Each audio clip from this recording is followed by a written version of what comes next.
Plan போட்டே உள்ள வந்திருக்காங்க. எந்த டேலண்டோ இல்ல எந்த இன்ட்ரெஸ்டோ கிடையாது. ஒரு ஆண் மகனா ஒரு குடும்பத்தை பார்க்கறதுக்கு ஒரு தகுதியுமே இல்லாத ஒரு ஆண் தான் அவன். என்கிட்ட நான் உட்காருனா உட்காரணும், நில்லுனா நிற்கணும். இங்க நான் சொல்றது, அத்தை சொல்றது, புருஷன் சொல்றது மட்டும்தான் நீ கேட்கணும். வேலை செய்றியா, மாசம் 20,000 25,000 வாங்கிக்கோ. என் பையன் உன்னை ரசிக்கணும், நீ அழகா இருக்கீன்னு சொல்லணும், நீ கூப்பிட்ட இடத்துக்கு வரணும், எதுவுமே நீ நினைக்கக்கூடாது. நாங்கள் என்ன சொல்கிறோமோ நீ அதை மட்டும்தான் செய்யணும். என் பையனை நீ ரொம்ப டார்ச்சர் பண்ணுற. அவன் பையன் ஆக்சுவலாக எந்த வேலையும் செய்யல. டிஜிட்டல் மார்க்கெட்டிங் பொய் சொல்லி தான் எங்ககிட்ட வந்து சொன்னாங்க. ஆனாலுமே நாங்கள் ஒரு நம்பிக்கையில் இருந்தோம். எப்படியோ மாப்பிள்ளை நல்ல குணமாக இருக்காரு, நல்ல ஒரு பாரம்பரியமான குடும்பம்னு சொல்லியிருக்காங்க. கண்டிப்பாக அவர் ஏதோ ஒன்று பண்ணிடுவார்.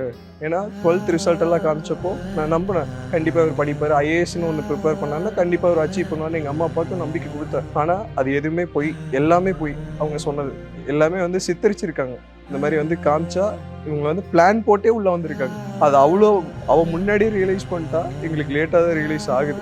எந்த டேலண்டோ இல்லை எந்த இன்ட்ரெஸ்டோ கிடையாது. ஒரு ஒரு ஆண் மகனா ஒரு குடும்பத்தை பார்க்கறதுக்கு ஒரு தகுதியுமே இல்லாத ஒரு ஆண் தான் அவன்.